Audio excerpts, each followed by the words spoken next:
Good afternoon.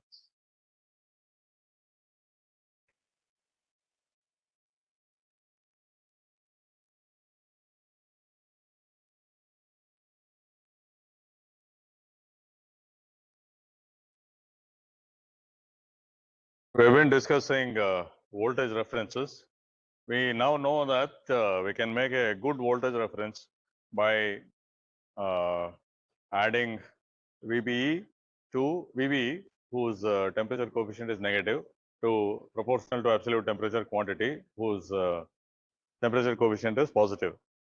Now, it's not, of course, you can take any two quantities with positive and negative temperature coefficients in the right ratio and then get zero. The question is, what is the resulting quantity? Okay, because after all, you can get zero temperature coefficient somewhere and then it could vary quite a lot. Okay, but this is not just that. We see that if we adjust it correctly to a first order, what we get is the extrapolated band gap of silicon at 0 Kelvin. So it's actually a material constant that we get. Okay, so that's why the variation and the nonlinear variation, it turns out, is quite small. Okay, so it's not just that at one temperature we get zero slope. The variation over, let's say, 0 to 100 degrees turns out to be quite small, ideally in the sub millivolt range. So it is quite a good voltage reference. Okay, and we saw that we can also equivalently get a current reference. So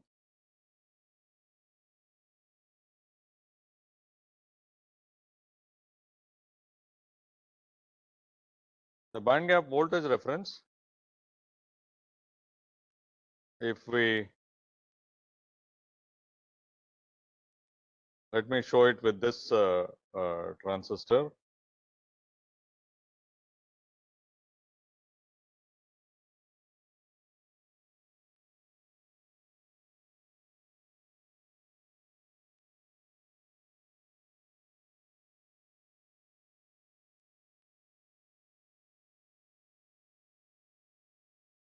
Okay, and the output voltage or the reference voltage appears over there, right? The bipolar transistors are in the ratio 1:n. The same current will be flowing through them, and how much current is that?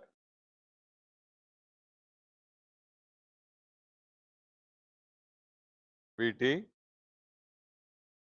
log n by r. Okay, and what happens is that you have VB1 here, and you have R2 by R1 log n times Vt. And as long as this number R2 by R1 times log n is adjusted to be some scaling factor, actually it can be adjusted in a stable manner because you have a resistor ratio and the transistor size ratio, right? So this can be set quite accurately, and this is what we called as Cp, some constant around 1920, something like that. Okay. So in that case, we will get V out, which is constant over some temperature range. This is the standard band gap reference. Now, of course, we may have other, the current itself. So the voltage reference, as we discussed, it's independent of resistor's temperature coefficient, because if you use the same type of resistor here, R2 by R1 itself doesn't have any temperature coefficient. Okay, but the current,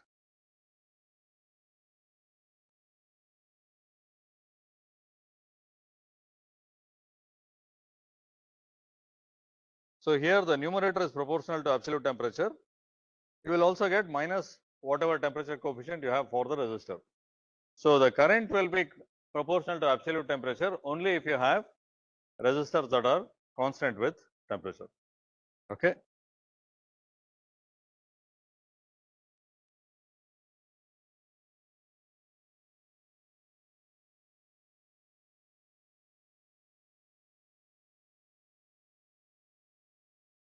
Okay. Is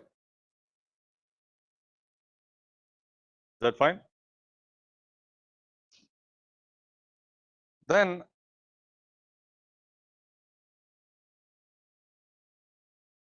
sometimes we want to have a current whose temperature coefficient is 0. Okay. So we saw that there we have a PTAT current through this, right? To that we have to add something proportional to VBE, which has negative temperature coefficient, and that can be done by adding resistors from these two nodes to ground. Okay, so that's one way of thinking about this. So basically, in that case, we will have. I'll show only the PTAT cell part. We'll see this has other utilities as well.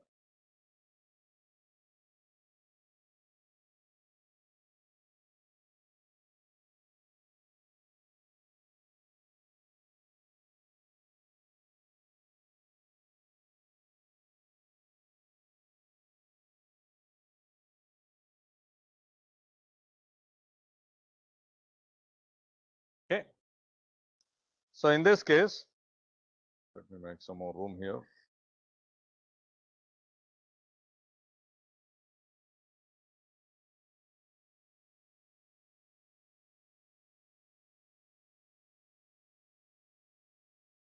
So in this case, of course, we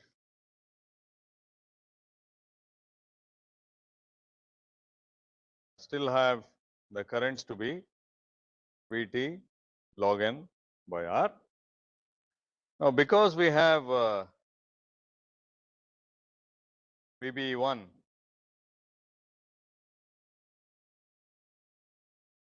both these nodes, we saw that if we connect equal resistors,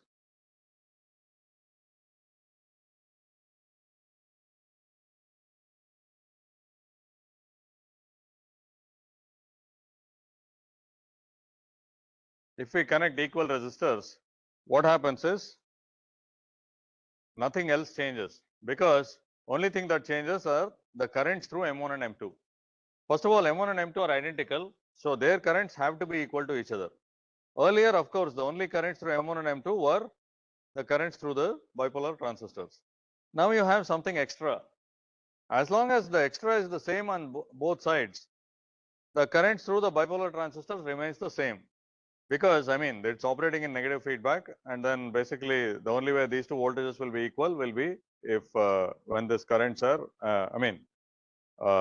when this current is Vt log n by R, and these two currents are equal, and these two currents are equal, so the balance also has to be equal. Okay. So now the only thing that changes is the current through M1 and M2. So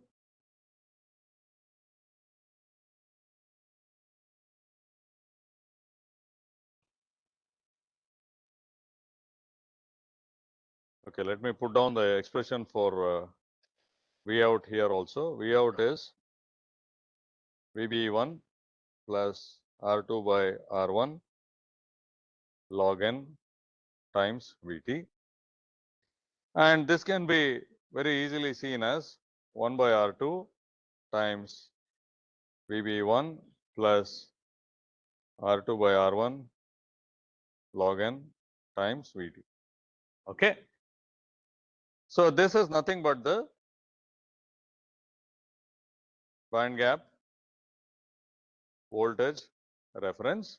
So the currents through M1 and M2 will be constant with temperature if R2 has 0 temperature coefficient. Okay. So if the resistors have 0 temperature coefficient, okay,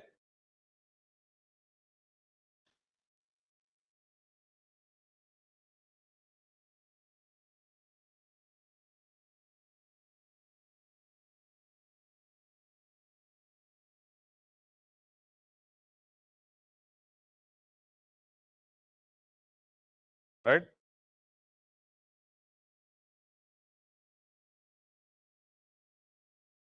So now this is useful in itself. So you can get a constant current, and you also know how to get PTAT currents, right? And by combining these two, you could get other types of variations also. Okay, so that is, if you have some IA which is constant, okay, let's say this is IA is 0, and you have IB which is IB 0 times T by T naught. That is, at some chosen temperature T naught, it is equal to IB 0 and it is in proportion. Okay. So now if you combine these two,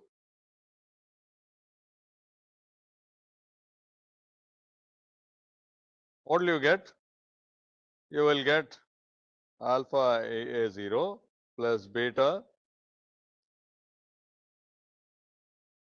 IB 0 T by T naught. Okay. So this is now dependent on temperature, but not directly proportional. Okay. It is sort of milder than directly proportional. By the way, by choosing beta to be negative, you can also get the other, I mean, you can get a negative temperature coefficient as well. Okay. So now, of course, you can't make the temperature variation equal to some arbitrary curve, but over some temperature range, you can vary it from some minimum to maximum by doing this. And sometimes you do this. If you find that, let us say, there is some characteristic of some amplifier which happens to be constant if I bias versus T is in some strange way like that. It's not likely that you will be able to make that type of variation. But at least if you have some straight line type of variation, okay. So the variation with variation of that characteristic with temperature could be minimized. Okay. So many times you do this. This has to be obviously done from simulation. You need to know what the other circuit is, how its parameter varies with temperature and so on, and you can adjust it so that the temperature variation is minimized. Okay. Any questions here? So this you could call band gap current reference.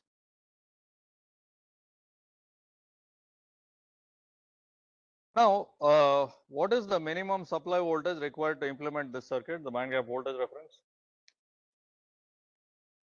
What would be the minimum supply voltage required? So V out plus, if I call this M1, you need room for M1, right? V out is 1.2 volts. You may need another 0.2 volts or so. So basically, the minimum VDD is likely to be 1.4 volts. Okay.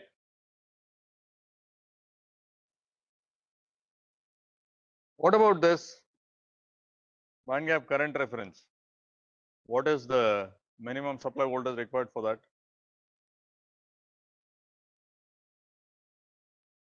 Yeah. So basically, you need to leave enough room for these transistors and whatever voltage is here. What is the voltage that appears at these two nodes? VV1. Now VV1, it has a negative temperature coefficient. So you have to look at the lowest possible temperature. Let's say 0 degrees. At 0 degrees, maybe VV1 is as high as 0.8 volts. It's possible. So you need a VDD which is the maximum possible VB1 plus VD sat 1. Okay. I'll take this conservatively. This is let's say 0.8 volts plus 0.2 volts, which is 1 volt. You can, I mean, go a little bit below this. Perhaps the VD sat doesn't have to be 0.2. It can be 0.15 or something. So it may be possible, but about 1 volt is the minimum. So the current reference can be made in a lower supply voltage compared to a voltage reference. Okay. Now let's say you are working in some modern process and the supply voltage is only 1 volt. You can build the circuit on the right side, but not the one on the left side. But you do want to make a band gap voltage reference. So what can you do?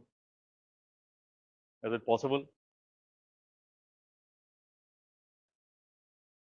Actually, no. We need a voltage that is constant with temperature.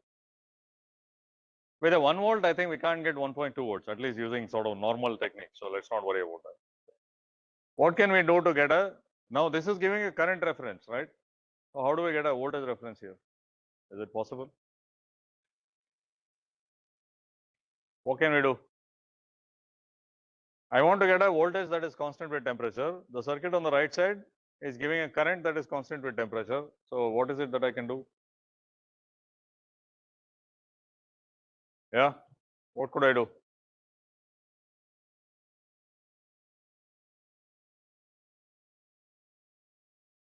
What can I do? Yes, Kishan. Yeah. Yeah. So how do I do that? Huh? Oh, transimpedance amplifier. But then that'll need some bias also. So I just want, with respect to ground, some voltage that's constant with temperature. So what should I do? So I can just mirror this, right? And pass it through some resistor R3. Okay. What will be the output voltage in this case? So it's basically, let's assume that M3 is also the same as M2 and M1. It can be scaled, but let's say it's the same. Then it will be R3 times whatever current is flowing here. So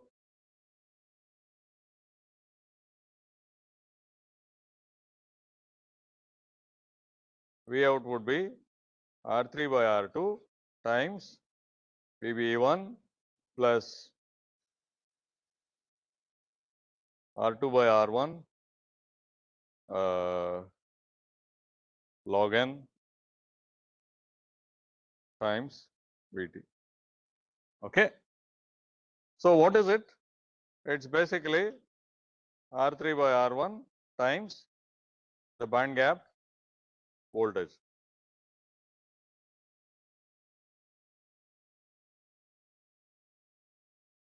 The band gap voltage itself is 1.2 volts.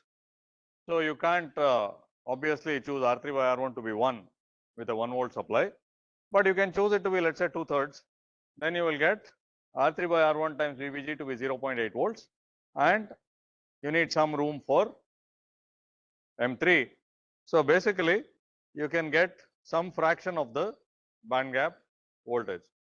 That's why this is also called the fractional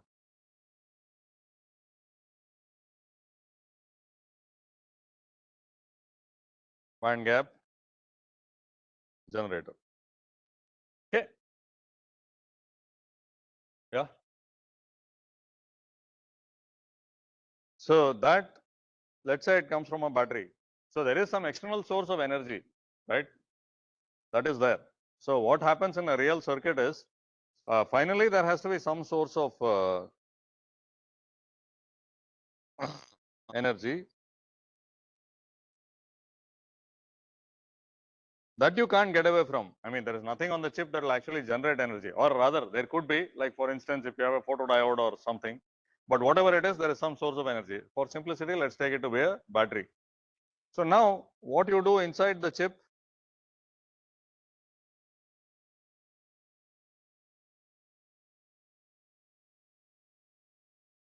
so this is the chip, let's say, and this battery voltage, let's say it goes from, I mean, if you take your cell phone battery, it probably goes from 4.2 or 4.3 volts to, most of the time it is about 3.7 volts, and then it drops below that. Okay. When the full charge, it will be something like that. So first of all, you could have circuits that will work fine with this voltage variation. Okay. So in that case, you simply power it from the battery.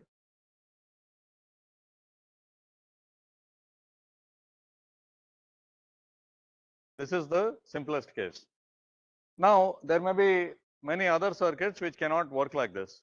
One is, of course, the voltage they can tolerate. That is, if you connect 3.7 volts, the 1 volt MOS transistor will burn out. Okay. So that may be one reason. The other reason is that the characteristic of the circuit changes too drastically if the voltage varies by so much.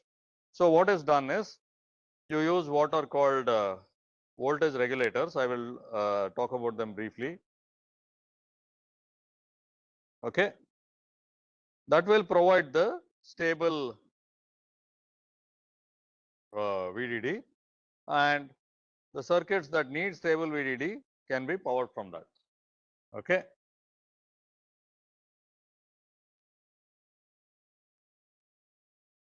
they are powered by a regulator.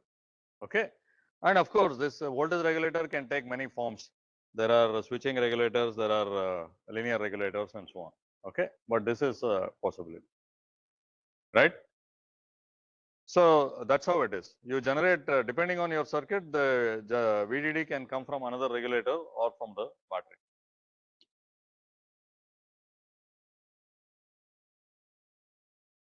Right. So for this VDD to be stable, the band gap reference has to be used for the voltage regulator. Okay, I'll talk about that briefly. Okay, is this fine?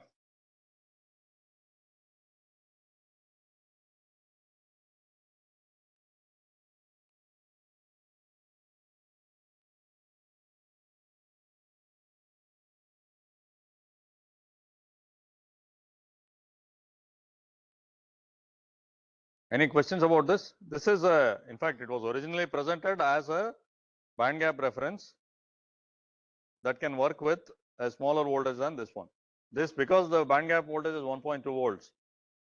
You need that much. Of course, if you go to some other type of material, the band gap will be different. In gallium arsenide, it may be different and so on. But in silicon, it is 1.2 volts.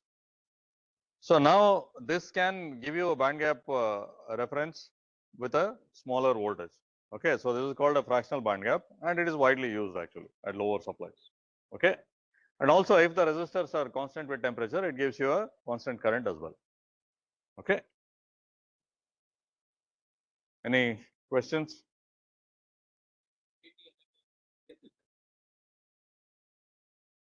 Yeah, you can use cascodes, right?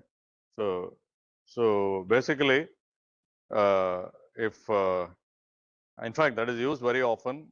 I showed simple current mirrors here, but you can use cascode devices for each of them. You will have to accommodate the cascode devices, but if you have a total of let's say 200 millivolts, you have to simulate and see with the same 200 millivolts. If you distribute it across two devices and make a cascode, it may still be better than using a simple mirror without the cascode. Okay, so there is some trade-off that you have to work out.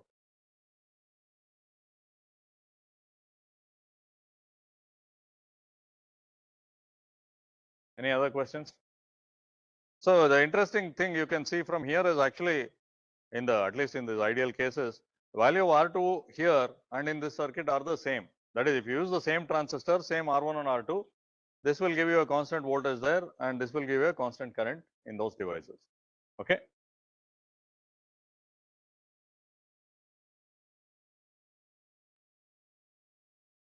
Any questions about this?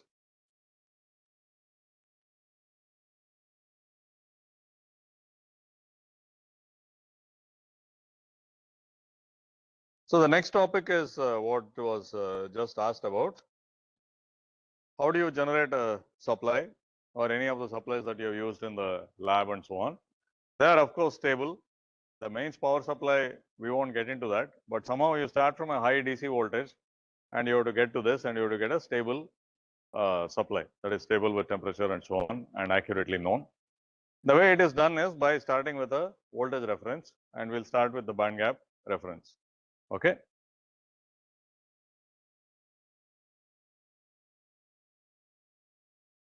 And this kind of thing is called a voltage regulator because it regulates the output voltage. So now, of course, you can use the band gap reference itself, but it's not that you always need 1.2 volts. You may need a variety of voltages. You may need 5 volts here, 1.2 volts there, 0.8 volts elsewhere, and so on. Okay. So what is done is you use a band gap reference.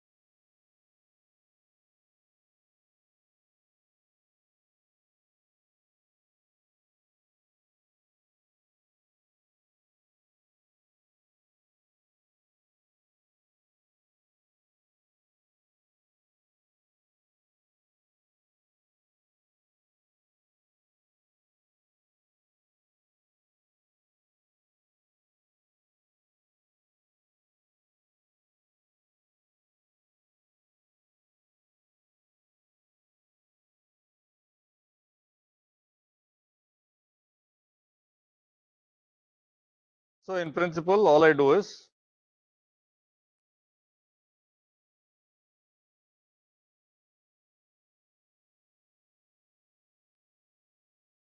okay. Now this will get connected to my load. Okay, I will show it as a load current IL. Okay, and this will be supplied. This will have its own supply, right? Battery or whatever. So let me call that VDD. Okay, and I will exclude the band gap reference from the calculations. But what do you expect the current here to be? I mean, let's say compared to IL.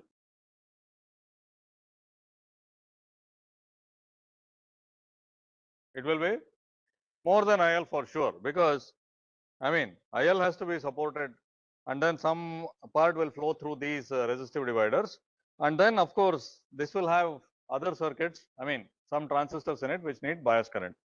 So basically this will be IL plus V out. Let me call this V out. It is 4.8 volts in this case. V out by 4R plus some I bias of the op amp itself. Okay.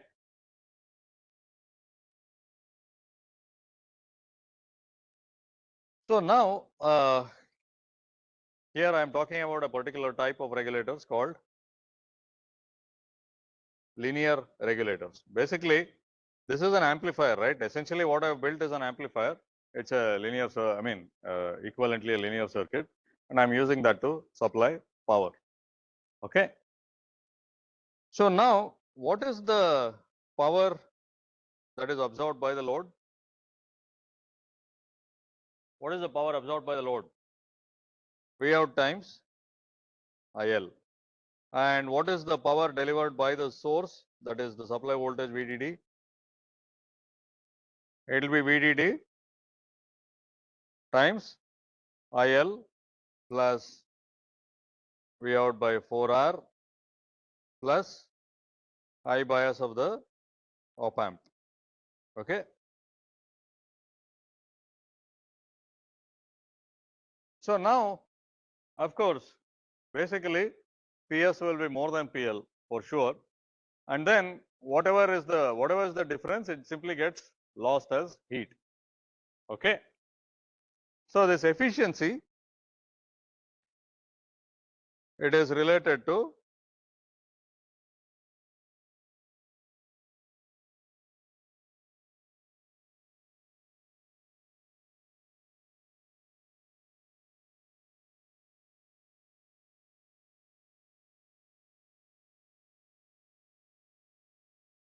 okay. So now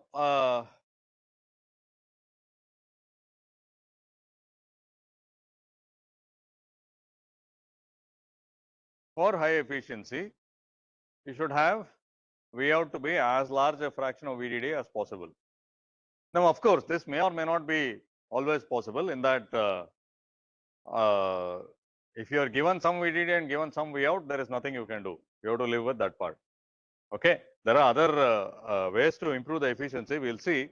But basically, for maximum efficiency, you should use a VDD that is as close to V out as possible. VDD has to be more than V out, because obviously V out has to be within the swing limit of the circuit. So what is the closest you can get? The best case is what? Some 1 VD SAT difference. That much you need to have, about 0.2 volts or so. Basically, this quantity VDD minus V out, this is called the dropout of the regulator. Okay. You can have high dropouts, the circuit will work. I mean, if you have an unnecessarily large VDD, it will work. But the question is, how close can VDD be to the output voltage? And that's called the dropout. And circuits in which this is designed to be particularly small, like 0.2 volts, just 1 VD SAT, they are called low dropout. It's abbreviated to LDO regulator. Okay. So you would like to use low dropouts if possible. Okay. And what about these? Again, for highest efficiency, you should minimize the extra currents. Okay. So you should try to use as high a resistance as possible, and you should make sure that your op amp doesn't draw a lot of quiescent current. Okay. It should minimize the quiescent current in the op amp. Okay. Is this okay?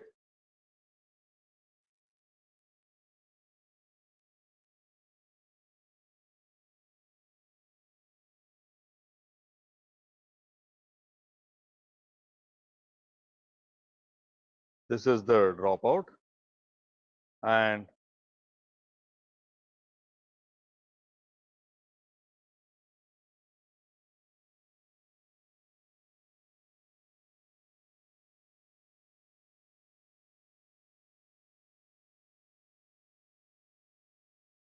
should also minimize the extra currents.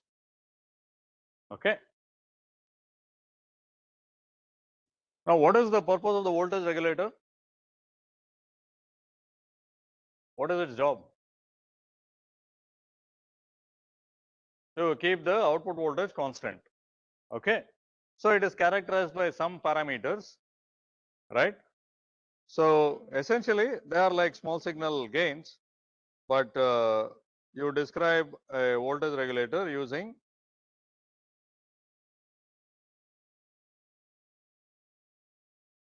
that is, you change the supply voltage and see how much the output voltage changes. This, by the way, you do a DC, that is, you change the supply voltage as a DC quantity and then see how much. Let's say instead of 3.7 volts, you put 3.8 volts and see how much changes. What should it be ideally? 0. The gain from the supply to the output must be 0. Okay. In reality, it will be non-zero. You have to see how much is good enough. You also do this with a sinusoidal signal, a high frequency signal. The reason is that everywhere you will have some noise or something else riding over the DC values, and you use voltage regulators with particularly sensitive building blocks. Okay. So if the supply voltage has some junk, it is likely that some of that will come to the output. So you characterize this.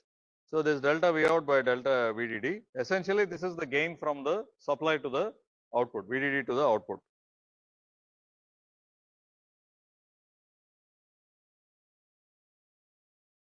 This is called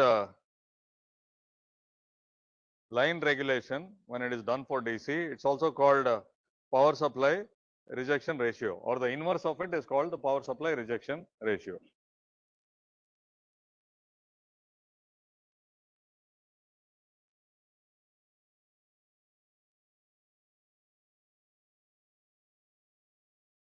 Ideally, the rejection should be infinity. If the gain is 0, the rejection will be infinity. In reality, you want it to be as high as possible, and it turns out it's not that easy to get it to be very high at all frequencies.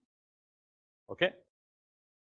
Because why, what happens? I mean, I am telling you that this power supply rejection or the gain from VDD to the output, it's not easy to maintain it to be a low value at all frequencies. At high frequencies, it tends to go up. Why is that? So basically, what is keeping the output constant is the loop gain of this negative feedback network, right? So in general, as you go to higher frequencies, the loop gain drops. So it won't hold it as well anymore. Okay. So what else can change? Of course, you use a voltage regulator because VDD is changing. Because if VDD was absolutely constant, maybe you didn't need the regulator. Okay. So what else will change? Load itself. Okay. IL can change, and you want to keep the output voltage constant. This is basically like the output impedance, right? You want the output impedance to be what? Of a regulator, this is supposed to behave like a voltage source, so its output impedance should be 0. Of course, it won't be 0, but it will be some small enough value, hopefully. Okay. So, you have delta V out by delta IL. Basically, this is the output resistance, and this is called load regulation. These are just terms, but basically it's the output resistance. Okay, and this you do with small delta ILs, and then also you do other tests when you have a regulator, like you apply a step change to the supply and see what happens to the output. This is a dynamic test, right? One is of course changing VDD slowly, that is you have it at 3.7, then you change it to 3.8 and so on. The other one is you step it from 3.7 to 3.8 and see how the output changes. Because the loop gain is not infinity, because the op amp is not ideal, there will be some transient. Okay. So all those transient responses that you know how to evaluate, now you can see what their effect can be. Okay. So if there is overshoot in the step response from VDD to the output, then the supply can ring. And when the supply rings, especially when it goes below the desired value, if you have digital circuits powered from that, they can fail. Okay. You can have flip-flops. If the supply drops below a certain value, maybe it won't even preserve the state. Okay. And of course, if it goes above the value by some amount, it could damage the circuit. So all these things can happen. So you can have logic failures or other things. So you have dynamic tests also. The same thing with currents also, right? So you have a processor, you open your laptop, it's in idle state, and then you turn it on. Okay, the processor turns on. So it suddenly starts drawing a lot of current. So when it starts drawing a lot of current, if the supply drops, then again you have a problem. In fact, I don't know how many of you have experienced this Windows blue screen of death. Yeah. So apparently some of that is because of power management problems. That is, something happens and suddenly it goes into something and basically it gives up saying a major error. And the only thing is to reboot the machine if you still can, right? So the power supplies can have a big influence on this. Besides this, of course, you want to be able to change the supplies rapidly because the load will be changing. You may be sometimes operating in high performance mode. I mean, in the Windows, you see all these settings, right? High performance mode, what is that, battery saver mode, and so on. So what that does is to put the circuits in different states, and similarly, the regulators and all these things should respond. Okay. So you have also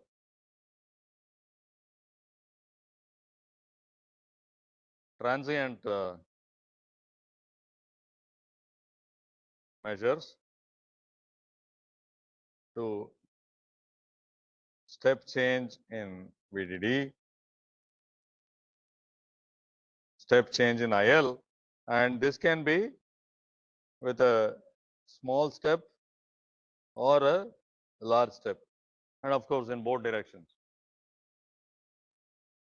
If you increase IL, the output tends to drop, okay, and if you decrease IL, it tends to increase. That is also bad because again you could exceed the limits or at least make the circuits behave in some unpredictable way.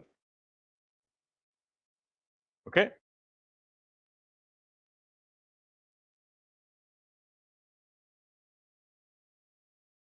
Any questions here?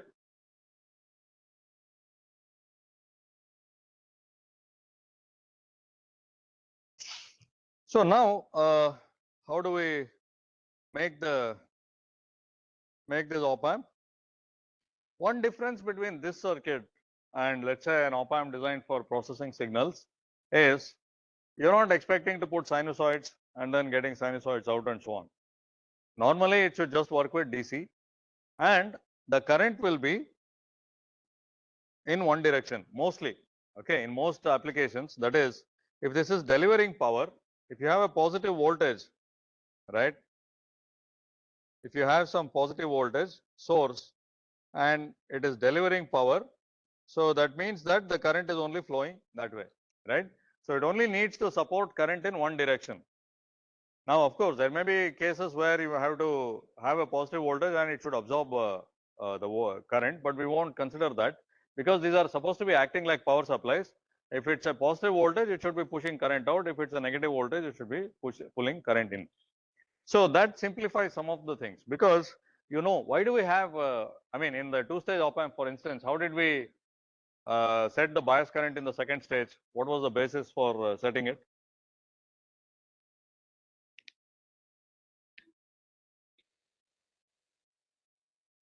Now I know, but what was the tail current value fixed to? How would you fix it? What is it that you would look for? So in the, think of the standard two-stage op-amp. I'm sure now you can imagine it. Probably it's also coming in your nightmares. But so you have the NMOS first stage and the PMOS common source with the constant current source at the bottom. So what will you set the value of that current source to? Current, the current value.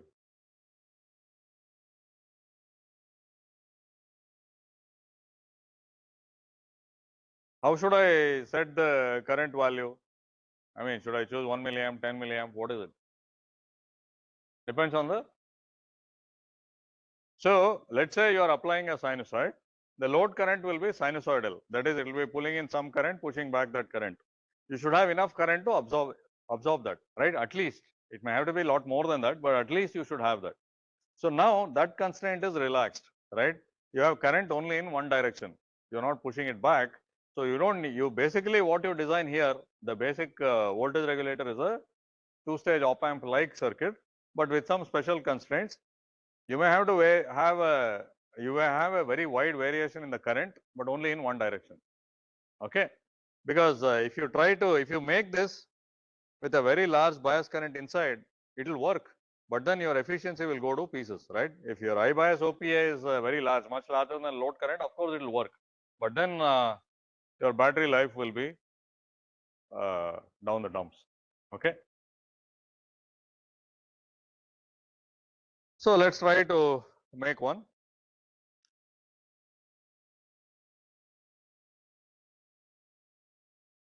I have the band gap reference, and for first let me show it like this.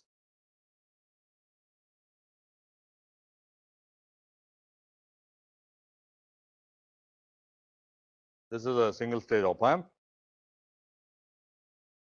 and then I use this type of output stage because I want to have low dropout, right? I just have one transistor, one common source amplifier between VDD and Vout,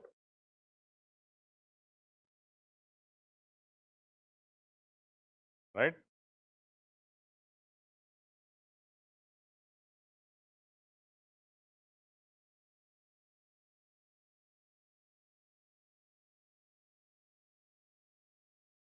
So I have a reference voltage VBG,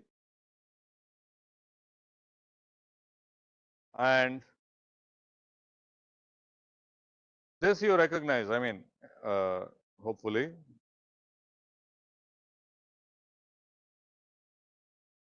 This whole thing is equivalent to a two-stage op amp. Okay. So finally, you have come to a negative feedback circuit, and everything that you know about negative feedback circuits you can use to design. Okay. Now, what I was saying was that because IL is only in this direction, you don't need to separately bias this. First of all, you have whatever bias current is flowing through the resistors, and that may be sufficient to bias this transistor. If not, you can add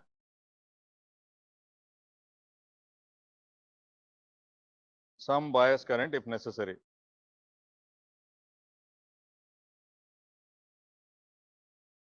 This may be necessary if you choose R2 and R1 to be very large and very small current flows here. When you have very small current here, the GM of this will be very small. So that may have some bad effect on stability when you have no load. Also, all these things depend completely on the application. There may be cases where the load is always there. So those are easier to design. The load may be large, but if it is not varying, it may be in some ways easier to design compared to when the load is varying widely. It could be from no load to a very high current load. Okay. Now, this particular transistor, this is essentially where does the load current flow? It flows through this, right? So, this MP, this is called the pass transistor, and it carries the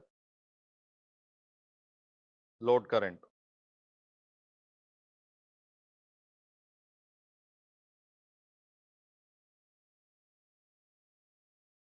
Okay.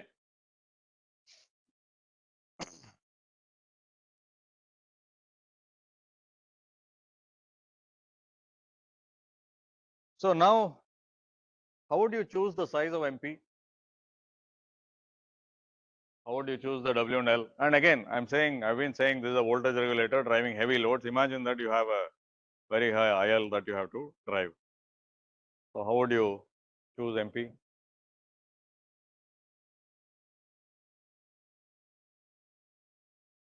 So basically, first, typically, if you have very high currents, you have to choose the minimum length device for this.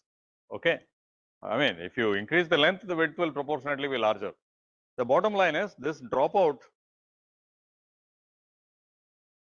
for a given device, this dropout depends on the current. Okay. So now you have to make sure that with the maximum possible current, you get the dropout that you want. Let's say 0.2 volts, and you need to deliver 1 ampere of current. So with 1 ampere, the VD-SAT should be 0.2 volts. So now you can go and calculate the size, right? So you will get a very large transistor. That is doable, but basically that's what you will have to do. And because you are using minimum length device, its RDS will be quite small. Okay. So that brings in other effects. There is actually, I mean, if you take this course called Power Management ICs, you will see a lot of these details. Okay. So there can be lots of other things that can be done in practice. You can have multiple units of MP. If you know, there is actually one whole set of things that you can do. If you know that load is going to be switched in advance, right? This may happen in many digital circuits. That is, it is going to go into some mode.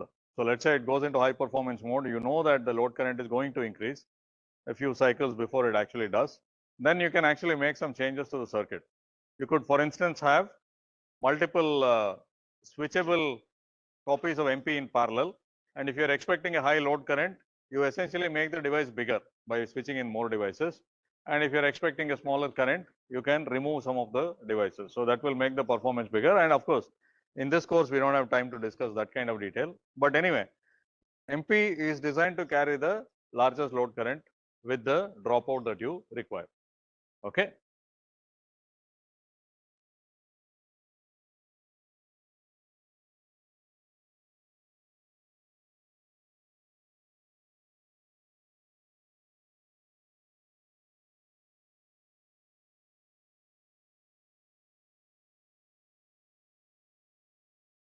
Now, what about this first stage? Again, I won't show the details. Basically, again, more sophisticated things can probably be done, but the basic form, it will be the usual diff pair with current mirror load. That will work. You can use an NMOS differential pair with a PMOS current mirror load, in which case the whole circuit looks exactly like a two-stage op-amp. Okay. So basically, a voltage regulator is another feedback circuit that only thing is it is expected to deliver a lot of current in one direction, and efficiency is very important. That is dropout as well as the extra bias currents that are taken. So you maximize the values of R2 and R1, and you minimize the bias current that you use in the op-amp, and you can work with it. Okay. So we'll have a short discussion on this on Monday and wrap it up. Now, as far as stability is concerned, this can give you some special constraints. Special constraints in that if IL varies over a large range, what small signal parameter changes related to stability? What will change? Where is this IL flowing? Through MP. So what changes if IL changes a lot? Its GM changes, its RDS changes, and so on. So you may have to test stability for different values of IL and make sure it works. So that could be one of the difficulties. As opposed to a lot of the circuits that we have, they are like quasi-linear. That is, it operates in somewhere at the operating point, and then you assume that it remains in the same way. Whereas here, this large change in IL is like changing the operating point. So that constraint is there. Secondly, if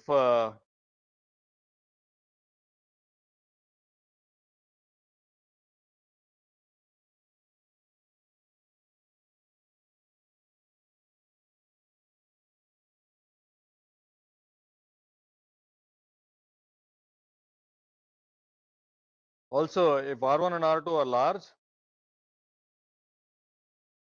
this parasitic capacitance can have a significant effect.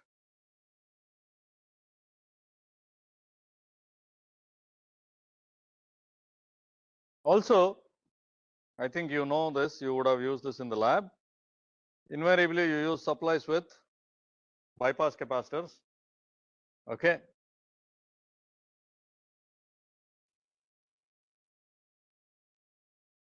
So if you use this, then again, you don't know which of these poles. First of all, there will already be a parasitic here for sure. Okay. And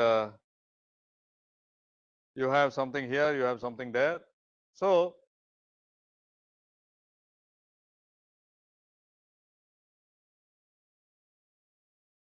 the principles are the same to keep the system stable. Only thing is the constraints may be different from what you normally say in an op-amp. That's all. Okay. Any questions?